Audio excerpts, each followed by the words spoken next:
When the director wants it to have a certain feel, you can have overlap. We see a bunch of people talking, it's okay to let that happen.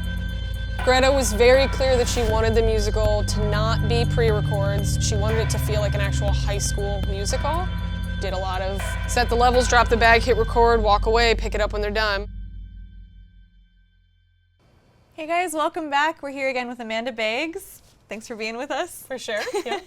I'm excited to talk about these two films because these are two of my favorites. I really loved these. I mean, yeah, and they were both really fun to work on, really challenging to work on. They definitely were projects that I was very excited to be a part of. That's so great. I mean, such a great cast. I don't even know where to start. So to fill you guys in, we're starting first talking about 20th Century Women. Now, this is a film directed by, correct me, Mike Mills, is that his name? Yep. Let's talk about a scene in 20th Century Women. Now, this film, I saw this when it came out. I rewatched it again before speaking with you, and the thing that hits me every time is how emotional and how interwoven the musical element is in this. Like you were saying that this was, you know, these were the songs that kind of shaped Mike's memories and childhood, and there's a huge element in the film of going diegetic, non-diegetic. You know, you're hopping back and forth between reality and being in someone's mind and their memory. So maybe we can talk a little bit about the music in this film. So yes, I mean, it's funny, there was a lot of music on that set. I mean, there was us playing music just sort of in between takes. Mike hired musicians to play on set, like in between when we were setting up. Mike definitely has an ear for that. And in general, it sort of has an ear for sound. I think there were a lot of times Mike and I almost would butt heads kind of on some things that I would want to mic things a certain way, and Mike would have an opinion about it, and we would kind of, go back and forth. And but it all worked out fabulously. When the movie ended, it was probably like 6 months later, I got a call that they were doing some additional photography, some specific scenes that he wanted to tweak and reshoot.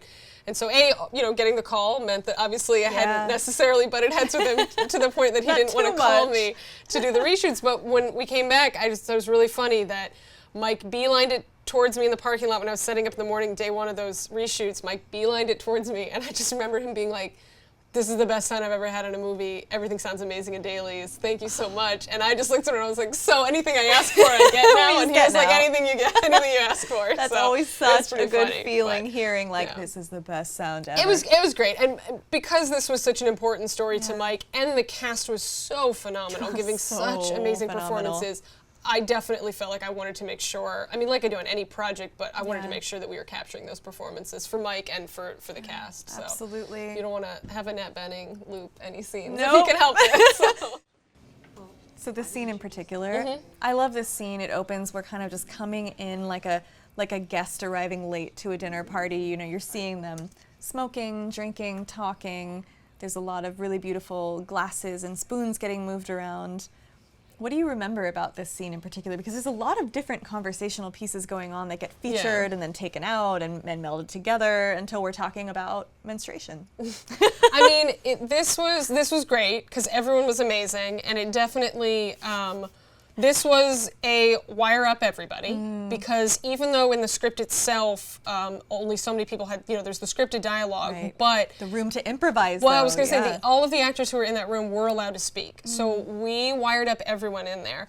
And I loved it because while everyone is paying attention to the sort of scripted dialogue and watching the scene, but I'm listening to like all the ad-lib things that are happening. Luckily, they did keep one of the moments, but the actor who's sitting next to Annette. Julian, menstruation. You can say it right now. I'm sorry. Menstruation. Just keep eye contact with me. Who are you looking at? Menstruation. Menstruation.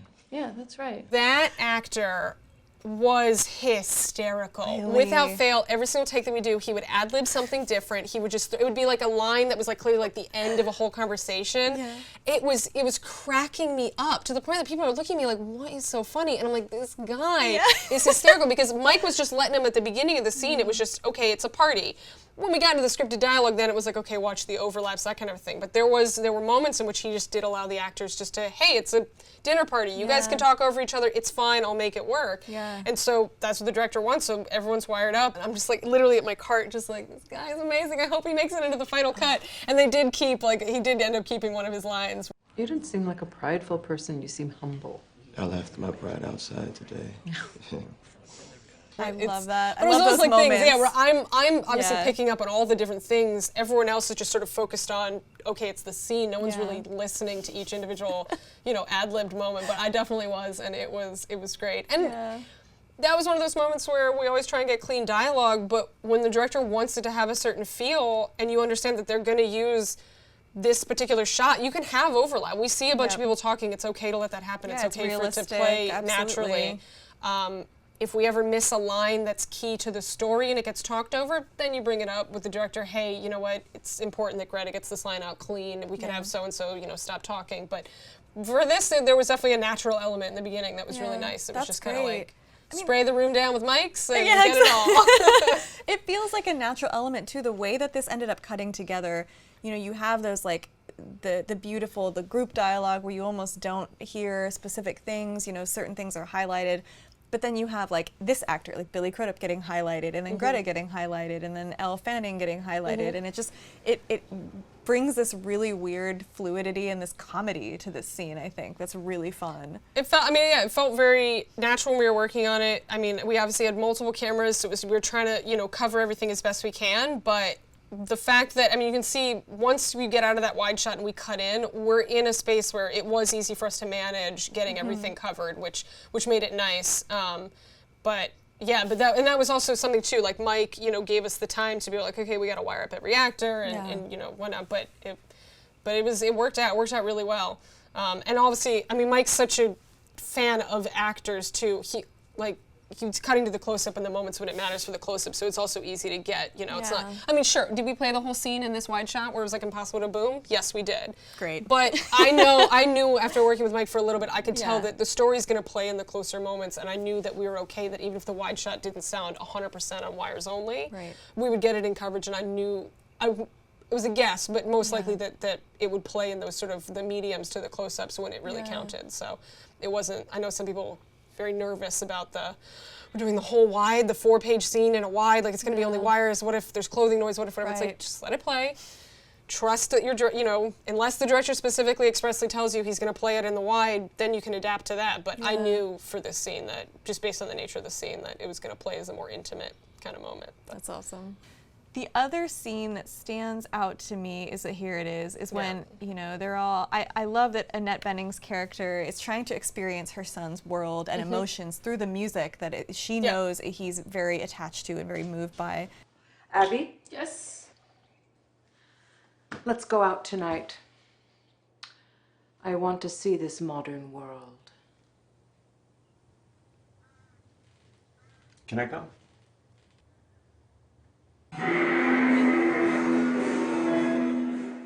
So they go to a club. They go to a punk club and they just listen to some music, and she floats around, observes the scene, feels a little uncomfortable but still stays.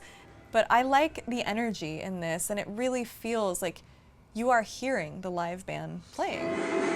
I don't know if I'm going to find an appropriate man here. Thank you. Granted, in this particular shot, any shot where we don't expressly see we're not a close-up Yeah. on the band only, we are having them pantomime. We did record the band. We did bring in a Pro Tools operator and did do a multi-track recording of the band. So nice. Got the instruments, got the vocals. I want to say there was a theremin. I think there was a theremin. Wow. In the band. Yeah. I wonder why they didn't feature that more. I know. It was this band was amazing. I was like, I don't know where Mike found these Wow. guys. It was incredible. Do you remember what they were called? I do not, I but gotta they look were them they up, were a yeah. trip. Yeah. They were really good.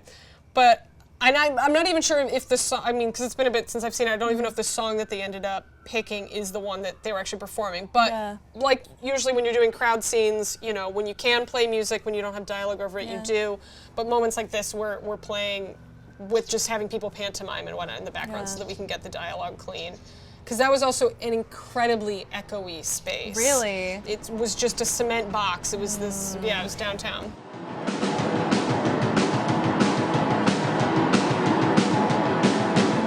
Did you do anything to treat the space? Well, luckily when you fill a room up with bodies, with extras, right. that helps immensely. That helps. So that really did help. And then, set deck came in, because when we tech scouted it, it was an echo chamber. And I pointed out that it was going to sound like an echo chamber. Even with bodies, the band was going to have a certain sound. But Mike was all about that. Yeah. Mike did not want it to sound like we were recording this band in a studio. He wanted it to be the space. the amount of information that I get from a tech scout is invaluable, and it's Yeah. not something that an AD can just relay to me if I'm not there. So I always do push for that. But yeah. Oh look, there's where she met the dinner guest guy. So good. And I know that the next film we're going to talk about is Lady Bird, written and directed by Greta Gerwig. Right. Greta was a cast member in this. Yeah. So is that how you guys met? Yes. So I met Greta when she was acting in 20th Century Women, and then when she was putting together a crew for Lady Bird, I got a call to come in and interview and meet with her about it. And she did tell me, she said that when she was looking to crew up, she reached out to Mike and said, thinking about calling Amanda to be the sound mixer on the movie. What do you think about that? And Mike said you should absolutely call Amanda. So it was very nice for him to, give a good recommendation there. So that's why I came in, and and because Greta and I had spent enough, the time you spend with actors on set, and she's also dealing with being in character and whatnot. So we got to sort of chat at that sort of at that first interview, and it was great. It went really well. I really resonated with the script on Lady Bird. I really wanted to be a part of it, and I think she could tell that I, that passion that I had for it was something that she wanted in her crew, and so Lady Bird definitely came about because of meeting Greta in 20th Century. That's awesome. Yeah. There's one scene in here that we probably don't need to talk about because it's just a little moment, but it was one that I played back 3 times because it sounded so great. She has her heart broken by finding the guy making out. There's the immediately following scene, she gets her cast removed.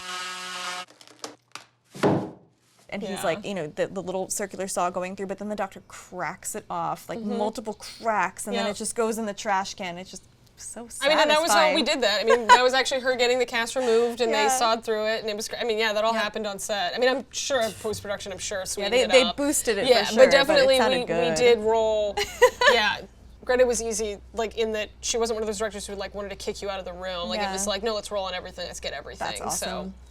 There was a lot of car scenes in this film, I must say. Some of it free drive, some of it process trailer. We did a combination of both. So process trailer is obviously always easier because I can be right there, but definitely did a lot of set the levels, drop the bag, hit record, walk away, pick it up when they're done. Hope it sounds good. Yeah, I know. It's a stressful thing sometimes. Yeah. So in this scene, this was also live singing, live. The musical, yeah. Greta was very clear that she wanted the musical to not be pre-records, to record it live, as live, as everything live, as live as possible, so that it wouldn't be either re-recording them later in a booth or re-recording them, doing a record first, a pre-record, and then having them lip sync to it. She wanted it to feel like an actual high school musical. Sliding through the countryside, merrily we roll along, catching our dreams. And so we did have, a discussion about that. I gave them my ideas for what I thought would work so that they would be able to still sync it up. They'd be able to cut between all the different angles and that everything would work, even though every take would be slightly unique and different. We did earwigs on all of the actors with the with a backing track essentially in their ears. So they did have the song. They had the songs to follow along with to kind of help them get pitch and whatnot, but no vocals in their ears. They provided all of that on their own, and it worked flawlessly. And we had, time code embedded in the track, and that went. We had a Pro Tools operator there as well, Z, who was fantastic. And I mean, it worked out perfectly. The time code allowed them to sync because it was matched to the track that they were singing along with. We had. Gosh, we put, I think it was DPAs on every actor, so just better than the cost of 11 when it comes to singing for the higher dynamic range, so DPAs on everyone, and then also multiple booms in the air, and whenever we could get to the world in which, we're happy with the wide, it was cool, drop the booms in, get the booms in as close as we can, get that singing, and just gave them as many options as possible, and it worked. It sounds great. I mean, it sounds really like it sounds like high schoolers singing a musical, not a a scene from a music video or something that's very perfect and clean and perfect pitch. Yeah. Which nothing. Glee's amazing. Yeah, but it's a different They wanted the kids to sound a certain way in Glee. Greta really wanted it. If one of the actors went slightly flat, that's completely fine. This is a high school performance. Absolutely. I don't even understand anything. Hey, old friends, how do we stay old friends? Yeah, that was a scene, especially where they're actually in the musical, not necessarily the rehearsals, but they're in the musical. They're cutting really quickly between the different scenes in a way that doesn't make any sense. You're like, what is this about? You know? Well, Merrily We Roll Along is also the weirdest. The whole point is that it's the a play? weird. It's Merrily We Okay. Roll. Yeah, it's a Sondheim musical, and it is an odd choice for high school students to be performing. Yeah. It is actually what they did in Greta's high school. Like they did actually pick that, so she was pulling on like a real life experience for great. that. That was a odd. Based on the story that happens in there, it's odd for high school students to be performing it, and so that was kind of the joke, is that it is like, just kind of funny. Awkward, funny moment. I loved that scene. Me and you, me and you, me and you. You're actually starting on a new show very soon. Yes. So thank in you a for few letting weeks, us crash your gear no, organizing. all good, all good. I'll be starting prep on that and getting everything ready, and then hopefully loading in like a week and a half. So Amazing. yeah. Well, break a leg, have fun. Yeah, We'll I'm continue excited. to It's a follow show that your does career. involve a lot of music playback, which are Ooh. always fun. So I'm excited. I can't wait to see it. Well, we'll see you guys next time. Thank you for tuning in. This is our last video of 2020, but don't worry, we have more on the way in the new year. We so appreciate those of you watching, commenting, and sharing these videos. It's been one of the great joys of 2020 for us to be able to interview so many of our friends in production sound. Thanks for watching, and see you in the new year.